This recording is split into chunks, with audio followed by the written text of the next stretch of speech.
On this, we're joined by Ahmed Mitchell. He's the National Deputy Executive Director on the Council on American Islamic Relations. Edward, thank you so much for being with us. So Sure. this visit comes as Israel is escalating its conflict in Gaza, including creating a new corridor cutting off Rafah in the south. How significant is the timing of this visit for Netanyahu in terms of looking to garner support from the US and also to score points at home as criticism mounts up there?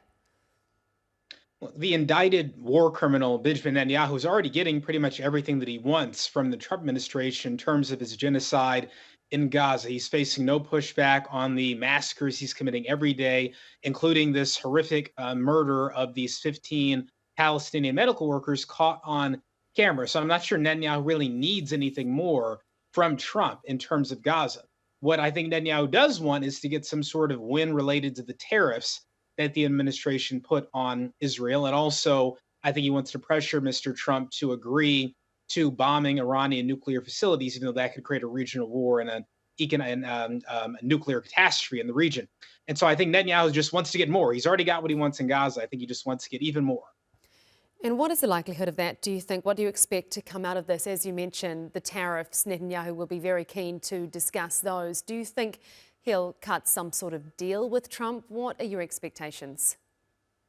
Well, it was a little surprising to see the president slap the 17% tariff rate on Israel, given how deferential he's been to the Israeli government.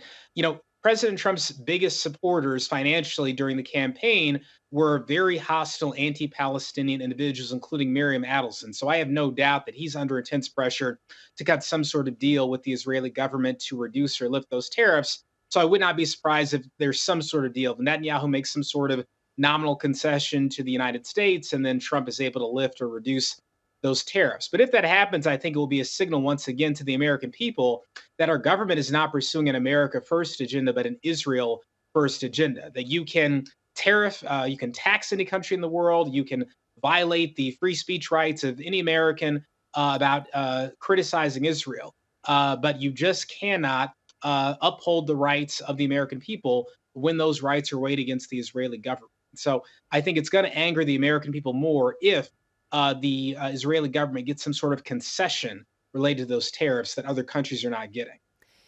And Edward, I note that Ron Dermer will be there too for this visit. How do you think that bodes for ceasefire talks? Do you think that there could be some reprieve coming for the people of Gaza who are facing these intensifying attacks since the ceasefire fell apart? Look, Ron Dermer is a notoriously arrogant, dishonest, far right individual who thinks that the United States owes the Israeli government whatever it wants. And Mr. Dermer is very clearly indifferent to not only the suffering of the Palestinian people, but the Israelis still being held captive in Gaza and whose lives are at risk with this indiscriminate bombing campaign. So I'm sure that Mr. Dermer's presence only reinforces Mr. Netanyahu's worst instincts and puts the people of Palestine and Israelis in even further danger. Ahmed Mitchell, National Deputy Executive Director on the Council of American Islamic Relations. Thank you so much for your time.